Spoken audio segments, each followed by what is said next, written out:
우리는 지난주부터 에스라 느헤미야서를 살피고 있습니다. 유다가 바벨론에게 완전하게 멸망한 후 50년 정도가 지나고 나서 페르시아 제국에 의해서 포로 귀환이 시작됩니다. 3번에 걸친 귀환이 일어나는데요, 그때마다 지도자들이 있습니다.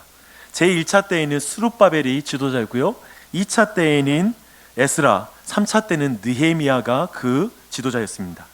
지난주 우리는 바벨론에서 이스라엘 백성이 귀환하는 것과 과거 애굽에서 출애굽한 그 사건을 비교해서 이 의미를 좀 더 살펴보았습니다.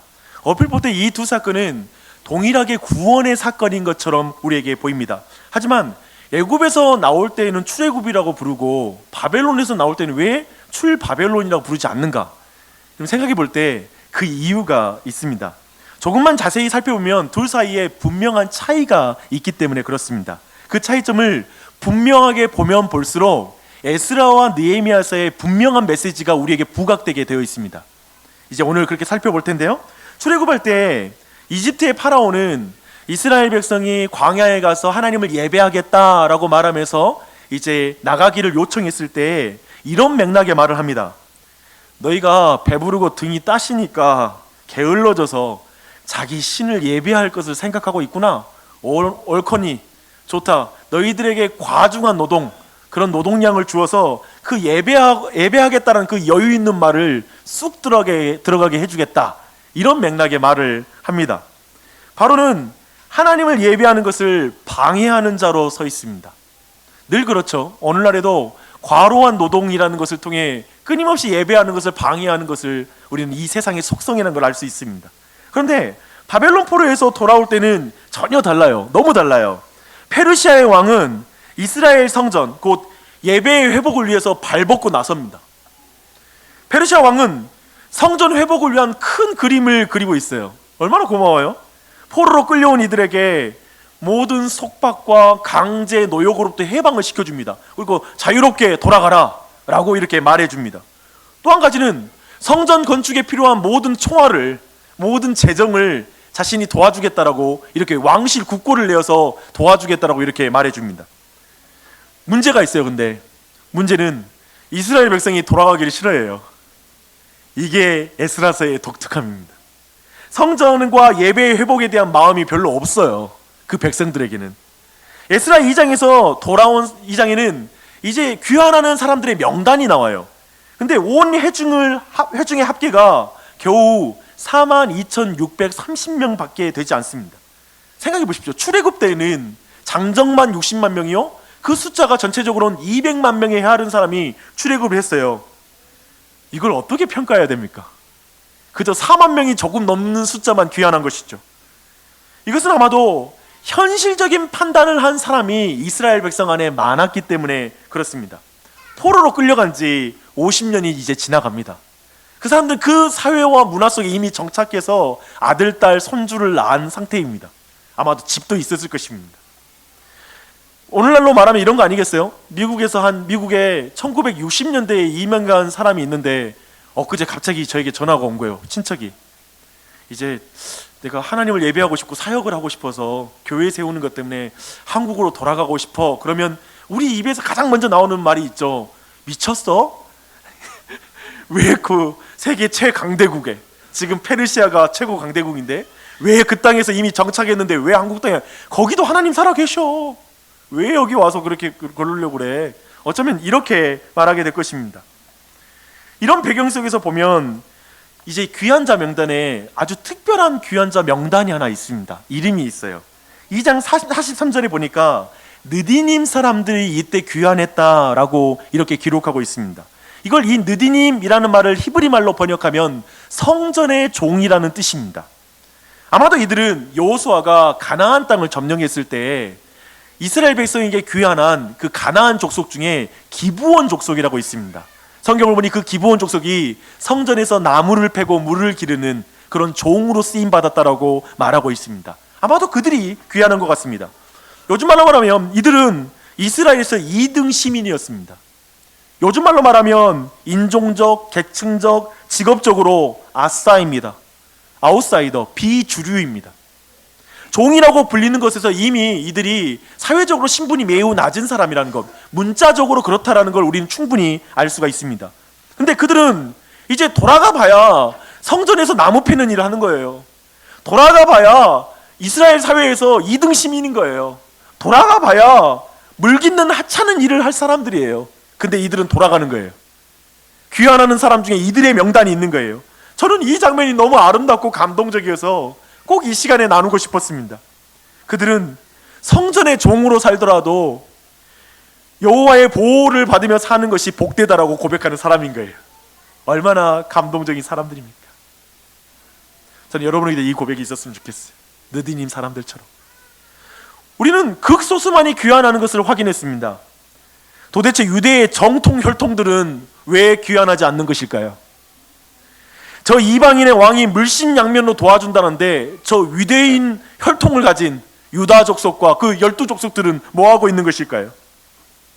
그런 의미에서 지금 느헤미야는 이렇게 느디님 사람들과 고레스를 통해서 아주 영적으로 둔감하고 그리고 영적으로 깨어있지 못한 이스라엘 백성의 영적인 상태를 꼬집어 말하고 있습니다. 그리고 우리 모두에게 이렇게 묻고 있습니다. 느디님 사람들과 고레스가 우리에게 이렇게 묻고 있는 거예요. 나는 당신이 힘겹게 바벨론에 적응한 것을 알고 있습니다. 그러나 하나님 나라를 포기할 정도로 바벨론이라는 나라에 적응하지는 마십시오. 당신이 바벨론 사람들이 무시하지 못할 그런 신분이 되기 위해, 주류가 되기 위해 노력한 것을 알고 있습니다. 스카이캐슬에 진입하기 위해 노력한 것 충분히 잘 알고 있습니다. 하지만 하나님의 성전의 종이 되는 것보다 그 신분을 좋아하지 마십시오. 이 세상의 박사라는 말, 이 세상에서 당신에게 주는 그 신분에 만족하지 마십시오. 저는 당신이 현실적인 계산을 하는 것을 비난하지 않습니다. 돈 계산을 하는 것 비난하지 않습니다. 다만 하나님의 성전과 예배를 다시 세우자는 하나님의 말씀에 반응하지 못할 정도로 현실적인 감각을 가지고 있는 걸 원치 않습니다. 지금 이 말을 느디님 사람과 고레스를 통해 우리 모두에게 말하고 있습니다. 잘 들으셨습니까? 지금 고레스와 느디님 사람들은 이 목소리를 그 시대와 지금 우리에게 동시에 말하고 있습니다. 이 말씀에 감동되는 분이 계실 거예요. 이 당시에도 감동되는 소수의 사람들이 있었어요. 그래서 그 소수의 사람들은 직선거리로는 800km에 달하고요. 그리고 그 당시에 도로 사정으로 말하면 1400km가 넘는 거리를 돌아서 예루살렘에 도착했습니다. 정말 비록 소수이긴 하지만 정예부대인 거예요. 하나님 보시기에는 정말 소중한 사람들인 거예요. 거기에다가 정부로부터 성전을 짓는 모든 재정들을 지원받았어요. 그리고 행정적인 지원을 아낌없이 받고 거기에 도착했습니다. 어때요? 이제 성전 짓는 것은 굉장히 빨리 진행되겠죠. 국책 사업이잖아요. 빨리 진행될 걸 예상합니다. 그런데 그들에게 방해자가 나타납니다.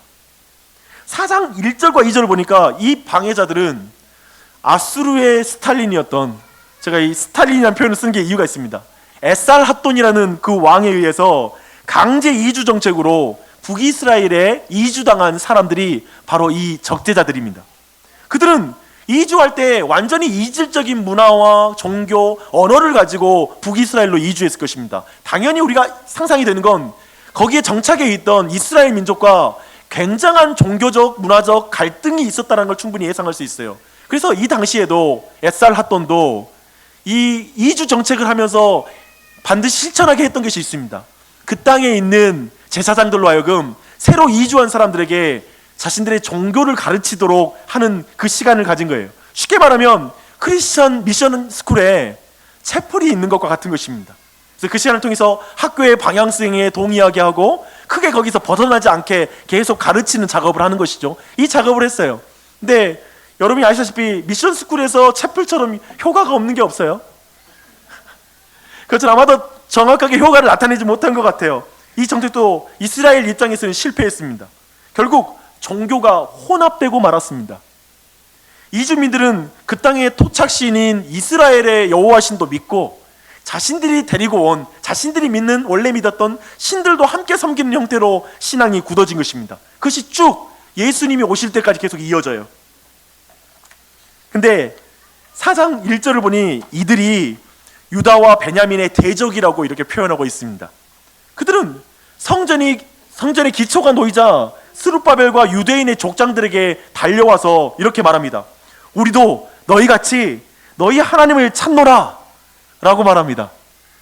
그들의 제안은 유대인들을 도와주려고 하는 선한 의도를 가진 제안이었습니다. 이걸 너무 나쁘게 해석할 필요는 없습니다. 그러나 스룹바벨과 족장들은 단호하게 대답을 해요. 우리 하나님의 성전을 건축하는데 너는 우리와 상관이 없다. 여러분, 이런 말 들었다고 생각해봐요. 좀 도와주려고 선한 마음을 가지고 도와주러 왔는데 이게 It's not your business. 이건 너하고 상관없는 일이야. 왜 그래? 끼어들지 마. 뭐 이렇게 말한다면 굉장히 불쾌할 그런 말입니다. 타종교를 존중하는 종교다원주의적 감각이 개발된 우리가 볼 때 스룹바벨하고 족장들의 말이 좀 못마땅스러워요. 그렇지 않아요? 너무 무례해 보여요. 솔직히 대적들은 종교다원주의적 제국의 정책에 매우 충실해서 새롭게 이게 귀환한 이스라엘 백성을 도와주겠다고, 타종교를 도와주겠다고 나섰으니 이 모습은 되게 좋은 모습으로 보입니다. 그러나 유대인들은 매우 편협하고 독선적인 진리관을 가진 사람들로 우리에게 비춰집니다. 사실 저는 이 부분을 좀 자세하게 다룰 마음이 없었는데, 하지만 에스라와 느헤미야 사이에 계속 시종일관 등장하는 건 이 대적들입니다. 그리고 오늘 본문은 왜 이 대적들이 대적하게 됐는지 그 시작점을 말해주고 있거든요. 근데 이 내용을 정확히 다룰 때 전체 앞으로 에스라서와 느헤미야서를 보는 하나의 눈과 시야가 형성되기 때문에 좀 더 이 부분을 다뤄보겠습니다. 사실 오늘 이 갈등은 근본적으로 종교다원주의적 종교관과 유일신의 신관, 그 둘의 갈등입니다. 이 주제를 우리가 또 한번 다뤄야 될 이유는 오늘날 우리 모두가 처한 지금 상황이 이 상황과 동일하기 때문에 그렇습니다. 종교다원주의의 주장은 정말 달콤하고요, 매우 정당하게 들려요. 그들은 이렇게 말합니다. 민족마다 피부색이 다르고 언어가 다르고 다른 것처럼 각자의 종교가 다른 것은 당연한 것이 아닙니까? 각 종교마다 신을 칭하는 이름은 다르지만 사실 그 신의 대상은 동일한 것이라고 저는 생각합니다. 물론 교리적인 차이가 있다는 걸 알고 있습니다. 하지만 기독교와 타종교의 교리적 차이를 최소한 줄일 수 있으면 줄여야 서로의 갈등이 줄여지지 않겠습니까? 저는 종교란 평화를 위한 종교라고 생각합니다. 제발 기독교는 예수에게만 구원이 있다는 식의 그 편협한 구원관을 교회 밖에서는 말하지 않았으면 좋겠습니다. 예수님을 믿지 않고는 하나님을 예배할 수 없다는 그 말만 내려놓는다면 종교 간의 교리도 충분히 가능하지 않겠어요? 그래서 스님과 목사님이 서로의 절기에 서로의 예배당을 찾아서 같이 예배드리면 얼마나 보기 좋습니까? 제발 기독교는 사회 질서의 유지를 위해서라도 그 배타적인 교리에 대해서 제고했으면 좋겠습니다. 이게 바로 종교다원주의가 우리에게 말하는 그런 말입니다. 어떤가요? 매우 정당하게 들리는 분이 이 자리에 계실 것입니다. 그리고 좀 생각해보니 이런 말 많이 들었는데 라는 분도 계실 거예요.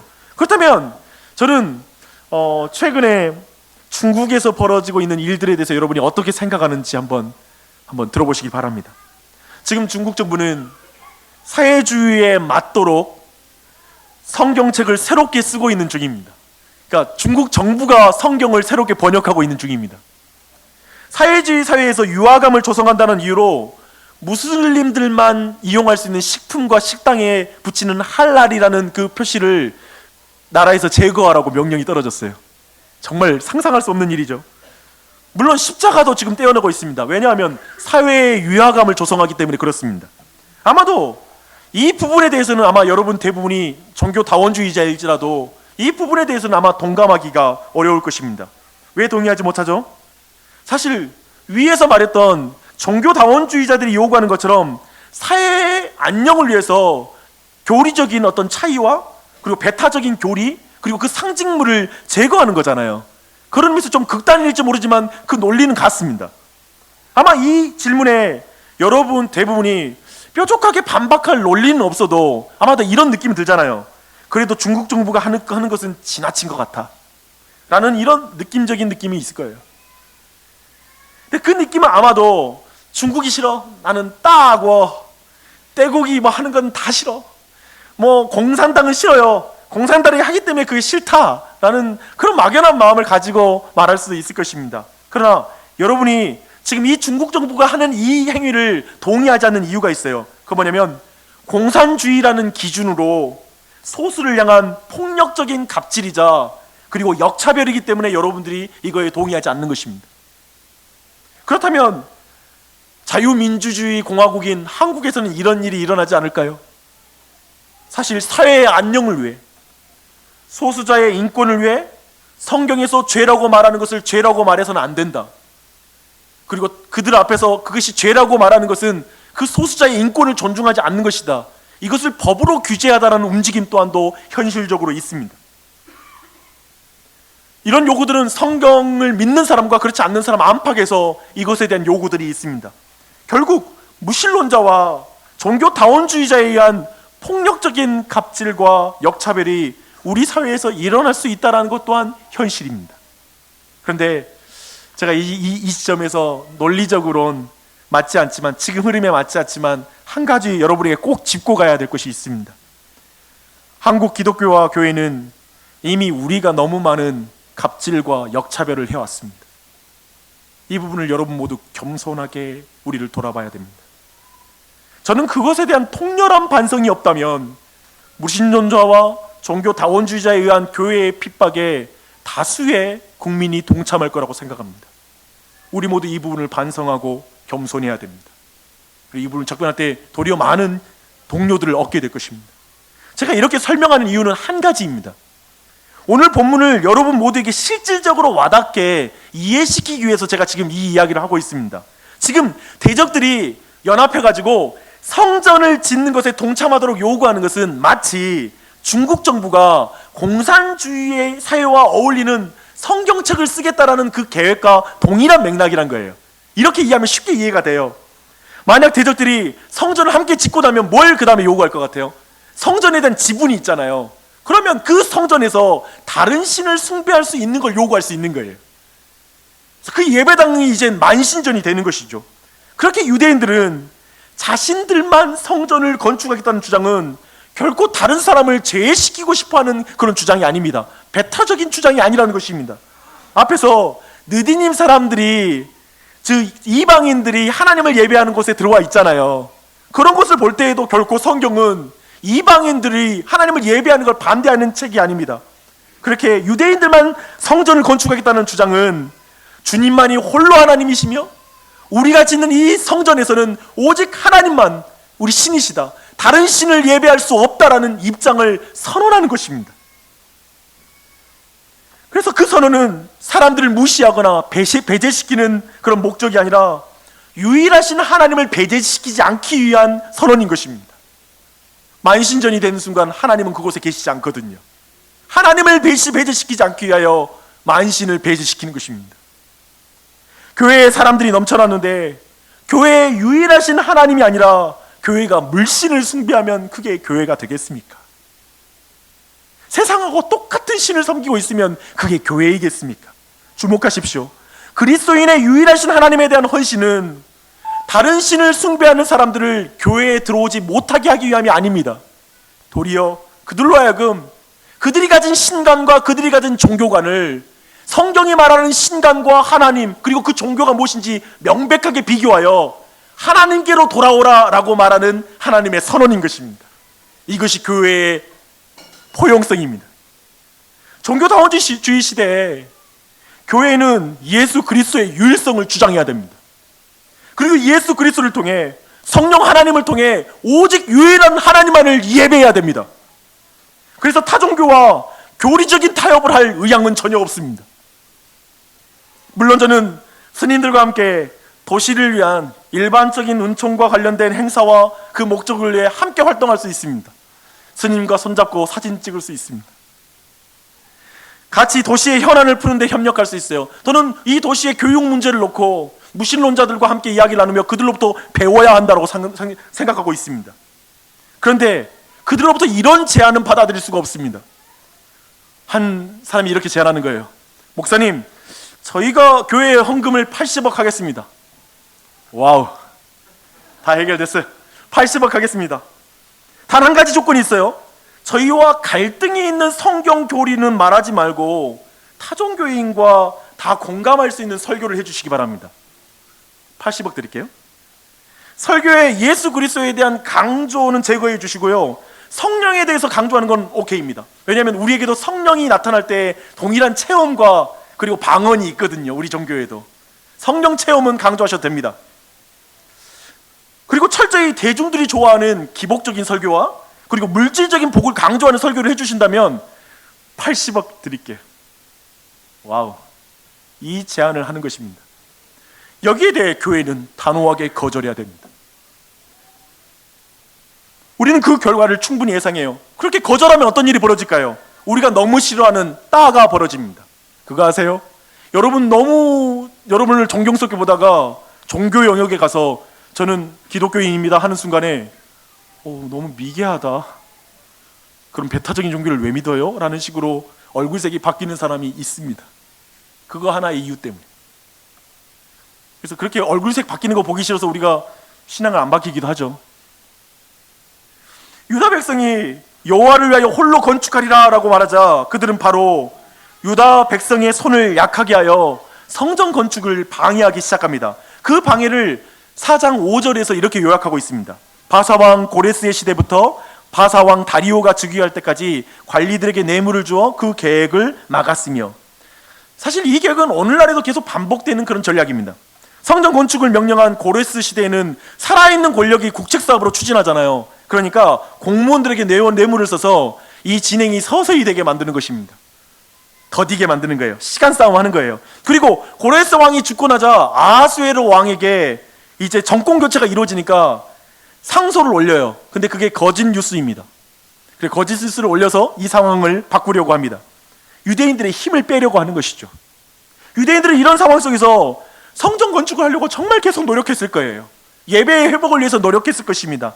그러다가 4장 24절을 보니 아닥사스다 왕 때에 이 성전 건축이 멈추고 다리오 왕 2년까지 이르게 되었다라고 말하고 있습니다. 생각해 보십시오.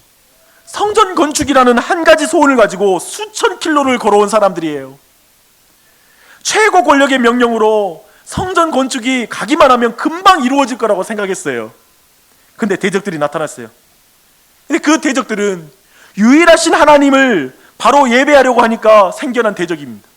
그들이 만약에 종교다원주의를 받아들였다면 대적이 안 일어나요. 그리스도인들에게 예수 그리스도만 진리라고 고백하지 않으면 종교적 대적은 일어나지 않아요. 신앙의 좁은 길을 가니까 대적이 일어났어요. 하나님이 그 대적을 없애줄 줄 알았을 거예요. 빨리 없어지겠지. 근데 그 대적이 계속 인생의 가시로 남는 거예요. 기도를 아무리 해도 기도가 응답이 안 돼요. 그래도 그들은 참고 견뎠을 거예요. 그러나 시간 앞에 장사가 없어요. 그리스도인도 마찬가지. 시간 앞에 장사가 없어요. 처음에 다짐이 흐려지기 시작했어요. 어느 순간 성전을 짓는 공사장에 망치를 든 사람들은 많은데 망치 소리가 안 들리는 거예요. 사람들은 모여 있는데 건물은 안 올라가요. 그런 공사장 보셨어요? 사명은 있는데 일하질 않아요. 교회에 사람들은 많이 있고 직분은 많은데 교회가 일하질 않아요. 이제 공동체에 대한 확신도 다 잃어가기 시작해요. 시간이 갈수록. 이게 왜 우리가 모였어? 우리 왜 모여서 이러고 있어? 라는 이야기가 주고받아지기 시작해요. 결국 대적들의 힘 앞에서 성전을 세우는 일을 멈춰버리고 맙니다. 손에서 망치를 놔버렸어요. 이것이 우리의 삶에도 있는 영적인 침체입니다. 이제 예루살렘에서 하나님의 집인 성전을 위한 망치 소리는 들리지 않고 이제 자기 집을 짓는 망치 소리가 들리기 시작해요. 이때 학개라는 선지자가 일어납니다. 이스라엘 백성들이 대적의 방해를 핑곗거리로, 대적이 있어서요 공사 못해요 하는 그 핑곗거리로 삼아 자기 집에만 집중하고 있다라는 하나님의 말씀을 듣습니다. 하나님의 집을 짓기 위해 나섰던 열정은 이제 성전을 향한 무서운 냉소로 바뀌었습니다. 교회 세워봤자 뭐해? 공동체를 위해 일어났던 열정들은 이제 지독한 개인주의가 되었어요. 공동체를 위해서 헌신해봤자 뭐해? 내가 밥 먹고 살아? 분명히 그 마음에는 하나님을 향한 엄청난 원망이 마음에서 막 일어나기 시작했을 것입니다. 하나님, 내가 하나님의 집을 짓기 위해 어떤 희생을 치르고 여기까지 왔는지 아시지 않습니까? 이게 뭡니까? 이게 뭐냐고요? 그들은 자신의 집을 지으면서 계속 생각했을 거예요. 그냥 자신의 집에 망치를 하면서도 갑자기 망치를 집어 던졌을 거예요. 그러면서 말했을 거예요. 이게 뭐 하는 짓이야? 나 여기 성전 지으러 왔는데 성전은 못 짓고 내 집만 짓고 있고, 내가 이런 집 원했다면 바벨론에 내가 지어놓은 집을 버리고 왔는데 내가 그 집에 살 걸 내가 여기 왜 왔냐고, 그러면서 망치를 던져버렸을 것입니다. 완전히 영적인 침체에 빠진 것입니다. 이 자리에 영적인 침체에 빠진 분 계십니까? 자기 집을 세우는 망치만 들고 계신 분 계십니까? 성전의 예배를 향해 무서운 냉소를 보이는 분 계십니까? 공동체를 위해 삶을 드리는 것이 너무 두려운 분 계십니까? 혹시 이 자리에 하나님께 실망한 분 계십니까? 제가 대학교 다닐 때 선배 선교사에게 받았던 선교 편지에 있던 한 내용을 제가 잊지를 못하고 지금도 기억합니다. 그 내용이 이런 내용입니다. 선교사에게 가장 위험한 감정은 자기 연민이다. 제가 신앙생활을 하고 나서 그리스도인들에게 한 가지 발견한 것이 있습니다. 그리고 저 자신에게 발견한 것이죠. 그리스도인은 인생 속에 모든 사람이 경험하는 것으로 낙심한다는 거예요. 하나님이 계신다는 믿음이 자신의 연약함을 참지를 못해요. 그리고 하나님 왜 이렇게 나를 약하게 지었어 하면서 불평해요. 그리고 하나님을 믿는다는 그 믿음의 가정이 고난과 위기와 대적이 있는 것이 당연한 것인데, 대적이 있으면 너무 어려워하는 거예요. 왜 하나님이 형통케 해주셔야지 대적이 있어요? 라고 말하는 거예요. 하나님을 위해서 내가 희생했다라는 그 생각이 작은 오해도 참지 못해요. 내가 어떻게 순수한 마음으로 하나님 사역했는데 이렇게 나를 오해해? 나를 참지 못하게 해요. 화가 나요. 주님을 위해 교회를 세우겠다고 망치를 든 사람이 동료를 위해서 원망을 많이 합니다. 교회를 보십시오. 제일 원망 많이 한 사람이 목사예요. 성도들이 안 움직여줘, 내 이만 못 알아줘 하고 원망합니다. 하나님에 대한 원망이 가득한 것입니다. 사역 속에서 그래서 저는 제일 주의하는 게 있습니다. 이 말 나오면 벌써 긴장이 돼요. 뭐냐면, 아니 왜 내 진심을 이렇게 몰라줘? 이 말 나오면 제일 긴장이 돼요. 비그리스도인들 생각해 보십시오. 그들은 소주 한 잔에 함께 욕해주는 친구와 함께 인생의 내 연약함, 대적, 어려운 일을 그냥 넘어가요. 잘 생각해 봐요. 그렇게 쉽게 넘어가는데 그리스도인들은 소주도 못 마시는 게 이게 같이 욕해주지 못하겠고 하니까 감정적으로도 안 풀리고 이게 여간 어려워요. 그리스도인들이 되게 어려운 부분이 있어요. 그러면 우리 다시 술 마시러 갈까요? 그런 생각이 들잖아요. 에이, 술 마시러 갈까? 마음이 든다고요. 근데 5장에서는 전혀 다른 대답을 우리에게 줘요. 그 침체한 사람이 어떻게 회복되는지를 보여주고 있어요. 5장의 대적들의 방해로 16년 동안 연장을 놔버렸어요. 그 사람들로 하여금 다시 망치를 집어들게 하는 진정한 영적 망치가 5장에 등장해요. 그들은 누구냐면 선지자들입니다. 선지자 학개와 스가랴를 통해 하나님은 유다 백성들에게 하나님의 말씀을 전달해 줍니다. 근데 그게 그들을 깨워요. 16년 동안 망치를 놨다고요. 한 번 했다가 안 되면 다시 시작하는 건 진짜 어려워요. 그리고 그 16년 동안 뭐 했겠어요? 저 이거요 빨리 맞춰야 되는데 매일매일 쌓인 후에는 인생이 그걸 역전하는 건 도저히 에너지가 안 나오는 거예요. 근데 그것을 깨웠던 게 있어요. 그게 스가랴와 학개를 통한 하나님의 말씀이에요. 학개 1장 2절 이하의 내용을 말하면 이런 내용입니다. 누가 지금은 여호와의 전을 건축할 때가 아니라고 말하는가? 요즘 젊은 세대는 이기적이어서 교회를 세우기 힘든 세대라고 누가 말하는가? 사랑하는 여러분, 성전 곧 교회 공동체가 황폐하거늘 여러분만 좋은 집에 거주하는 게 맞습니까? 만군의 여호와가 여러분에게 말씀하십니다. 너희의 행위를 살피라. 너희가 많이 뿌릴지라도 수확이 적으며 먹을지라도 배부르지 못하며 마실지라도 흡족하지 못하며 입어도 따뜻하지 못하며 일꾼이 삭슬을 받아도 그것을 구멍 뚫려진 전대에 넣음이 되느니라. 너희들 니네 집 세운다고 미친 듯이 뛰어도 형편 별로 안 좋아지지 않았느냐, 이 말이죠. 만군의 여호와가 말하다 너희는 자신의 행위를 살필지어다. 이기적으로 살아서 그래서 형편 좀 나아졌느냐? 너희가 많은 것을 팔았으나 도리어 적었고 그것을 집으로 가져갔으나 내가 불어버렸느니라. 나 만군의 여호와가 말하노라. 그것이 무슨 까닭이냐? 내 집은 황폐하였으되 너희는 각각 자기의 집을 짓기 위하여 빨랐음이라. 이 말씀이, 이스라엘 백성이 이 말씀을 듣고 감동을 받아버린 거예요. 감동을 받은 거예요. 그들이 이 말씀으로 변화가 된 거예요. 힘을 잃었던 손에 다시 힘이 생기기 시작했어요. 하나님의 말씀으로. 우리는 16년 동안 영적으로 침체되면 회복을 상상하지 못해요. 그래서 저는 여러분이 오늘 이 말씀을 통해서도 하나님의 말씀을 듣는 은혜가 있길 바랍니다. 하나님이 감동 안 해주면 인간의 사색이 인간을 변화시키지 못해요. 하나님의 말씀만이 우리를 바꿉니다. 회복을 꿈꾸지 못하는 사람이 있었다면 여러분에게 하나님의 말씀이 들리는 은혜가 있길 바랍니다. 여러분에게 들려야 될 하나님의 말씀은 교회 건축에 힘쓰시다 라는 말이 아닙니다. 공동체를 위해서 좀 희생 좀 하세요 라는 이런 질책이 아닙니다. 여러분에게 들려야 될 하나님의 말씀은 이것입니다. 하나님이 이렇게 말씀하십니다. 나는 내 육체와 영혼을 내가 거할 집으로 디자인했단다. 원래 그렇게 너를 만들었단다. 그런데 너는 내 마음에서 나를 밀어내고 그 마음에 다른 돈과 이 세상의 것으로 채울 것이라고 생각하며 채웠지. 그건 곧 부패하고 냄새를 내는 그런 썩은 것들이 되어버렸다. 그래서 그럼에도 불구하고 나는 너희들을 포기할 수 없었다. 나는 너의 안에 거하고 싶었거든. 그래서 나는 말씀이고 참된 성전인 예수 그리스도를 너희에게 보내주었다. 성자 예수 그리스도는 죄인을 위해서 그 몸에 망치질을 당했다. 죄인을 위해 그 몸에 채찍으로 맞아 그 몸이 갈렸다. 그리고 나는 성전인 예수 그리스도의 몸을 무너뜨렸다. 십자가 위에서 죽였다. 그리고 사흘 만에 그 무너진 성전은 다시 세워졌다. 부활했다. 그가 너의 죽음을 죽었고 그가 너가 다시 살 걸 먼저 사셨다.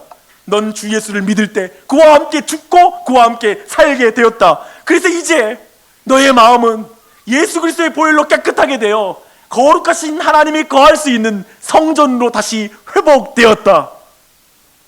지금 이 복음을 우리 모두에게 하나님은 말씀하십니다.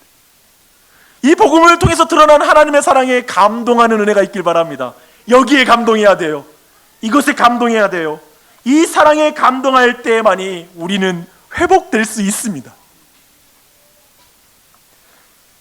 다들 현실적인 말을 합니다. 종교다원주의 시대의 유일한 진리를 주장하는 것은 시대 정신에 맞지 않는 것이다. 한국 교회는 이미 끝났다. 젊은 세대들이 다 교회를 빠져나가고 있다. 자기 중심성이 강한 지금의 젊은 세대를 가지고는 한국 교회의 회복은 일어나지 않을 것이다. 여기저기서 이런 말도 들립니다. 나도 하나님을 위해서 헌신해 봤지. 그런데 왜 내 삶의 대적을 그냥 내버려 두시지? 왜 내 기도에 응답해 주시지 않느냐고. 나도 한때 공동체를 위해서 희생해 봤지. 그래서 돌아온 게 뭔지 알아? 사람들의 수군거림이야. 정말 교회는 말이 많아. 말 많은 그 교회, 탈 많은 그 교회에 더 이상 속하고 싶지도 않고 가능하면 거리를 두고 싶어. 깊이 들어가고 싶은 마음 없어. 이런 말도 들립니다.